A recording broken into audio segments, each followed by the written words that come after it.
very welcome back. Now, the last 2 years have been a difficult time for our next guest. At age 32, with a successful radio career, she found a lump and shortly afterwards was diagnosed with breast cancer. Her life, as she knew it, changed completely. She's had her fair share of ups and downs since then, but thankfully, last year, she was given the all clear. And after hitting over 1 million listens on her podcast, The Good Glow, it now returns next week for a 4th season full of incredible guests. Good morning to you, Georgie. Hello. Hi, How Georgie. Are you? Hi. Good to see you. Good to see you looking so well. So you guys know each other? We do, yeah. Yeah, we would have a social crossing over, yeah. Okay. I don't know if we ever actually worked together. Well, to say that I ever worked is probably stretching it anyway. But Ray was in very early in the morning, Yeah. so... Of course, in 98. In 98 FM, yes. Yes. So I went back to work in October and I started reading the news on The Breakfast Show at 98 FM. So, we've known each other for a while. We've been in and out of each other's lives. Yes. Over the years. Let's go back. Well, of course, because of that, I know most of your story already. But let's go back to when you were working in another station, Spin, and you had gone off on your maternity leave. And yes. What happened? So I was getting ready to come back to work. Pia, my baby, she was 7 months old, and I found a lump in my breast in the middle of the night, just after a night feed. And 5 days later, I was told I had breast cancer. So It was that quick? Yeah, it was very shocking. I still, to this day, sometimes I can't believe it happened to me. But I suppose you go into action mode then. I had 2 surgeries, very successful IVF, and 5 months of chemo and 4 weeks of radiotherapy. So It was a pretty intense year. Let me just go back a little bit, Georgie. Were you someone who regularly checked your breasts? Never. Really? I didn't. The only people that I really knew, young people with breast cancer, were Juliana Rancic and Kylie Minogue. And Kylie, I didn't know anybody else. I didn't really think breast cancer happened to women under 50. There was no breast cancer in my family, and I breastfed. So It wasn't really a concern. Obviously, I was breast aware when I was breastfeeding because I was checking for milk and things like that. Yes. So I was a little bit hopeful that it might be a blocked milk duct or something. But I felt deep down it was bad news. And that was confirmed. Because that could have been very likely, that blocked milk duct, not to get into details over people's breakfasts, but, you're breastfeeding and, Yeah, that could and it's be very quite likely. easy then to kind of push it away and say, oh, that's what it is.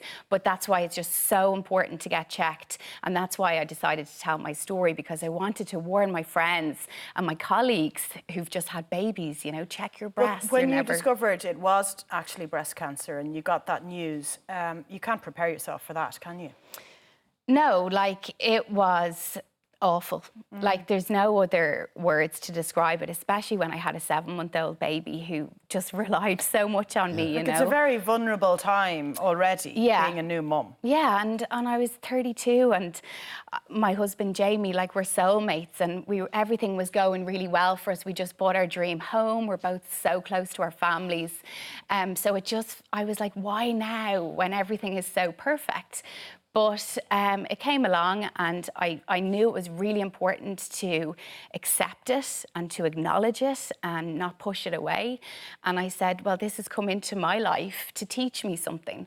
So I'm going to learn everything I can from it and try to take the positives. If I'm lucky enough to get through it, I'll take all the positives and move forward, please God. The speed with which they, the diagnosis straight into treatment, they were going for it really quickly. They wanted to deal with it as quickly as possible. Tell us about your journey through the treatment and chemotherapy, and how did you manage at the time with the Baba as well? Yeah, so my cancer hadn't spread. It was contained to my breast, but they did remove some lymph nodes as well.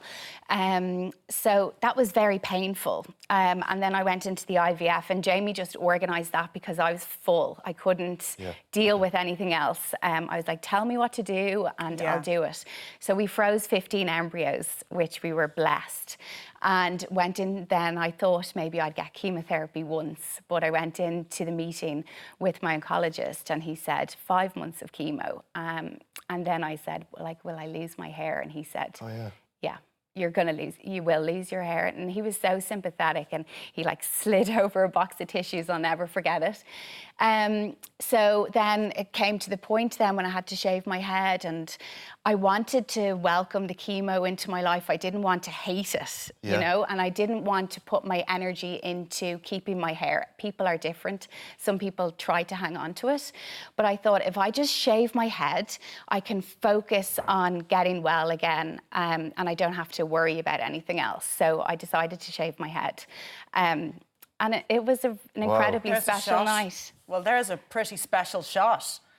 That's a very brave face. Yeah, my best friend took that photo. I was off to an event, and you don't really take many pictures of yourself when you're bald, but that is an incredibly special photo, and I was caught in a moment, and you can see by my face that I'm happy. You know, it's not all sad. You were able to embrace it. Yeah. Wow.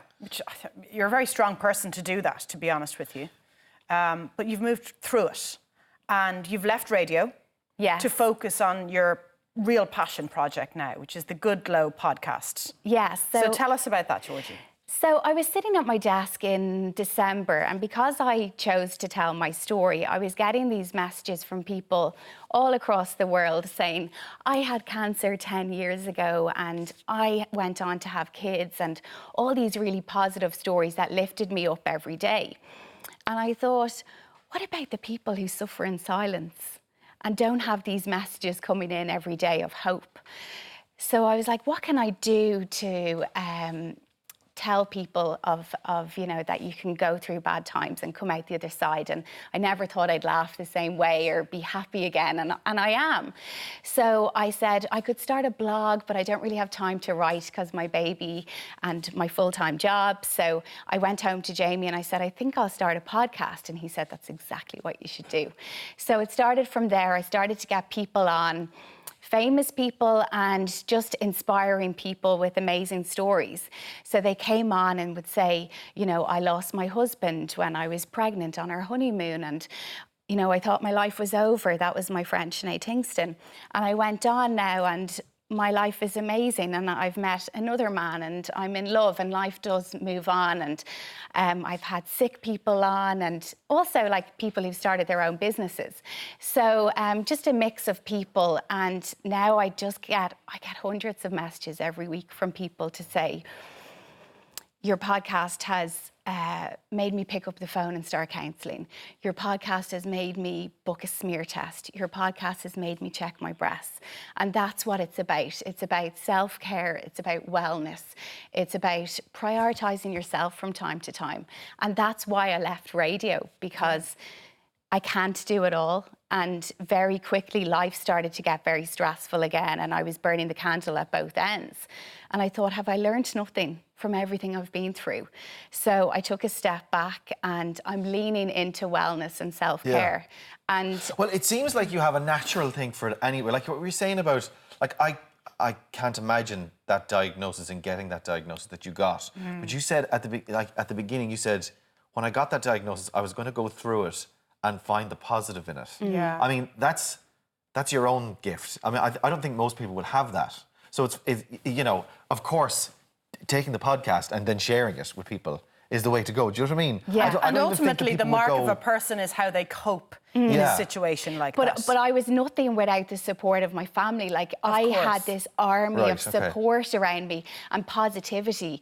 And my mum would come up every day when Jamie would go to work, and no one was telling me it was going to go any other way than I was going to be better, and I was going to be myself Jamie here again. And Pia. That's, gorgeous. So, you know, with them, with the support, with, you know, support from strangers, it just human connection kind of gets you through it. And if you're open to that, I mean, anything is possible. 1 million listens, 3 seasons. Wow. Is it 28 guests you've had on, or 28 podcasts? Yeah. It's absolutely flying. And the new series Series 4 starts next Sunday. Yeah, and this season I'm supported by Fitbit. Like, I'm really into fitness now, and that's allowed me the kind of freedom to follow my dreams and spread, I suppose, stories of inspiration. So I feel so blessed every day, and I can't wait for next week. I think you're a real inspiration, Georgie. I really do, and I think there's people watching this morning who'll make decisions off the back of listening to you this morning. Thank you. So well done. Thanks. Yeah, certainly worth throwing your air on the podcast as well. Sure. Now, as Ray said, the new series of the Good Glow podcast is kicking off on Sunday, August 25th, and will be available on Apple Podcasts, Spotify, and all the other channels.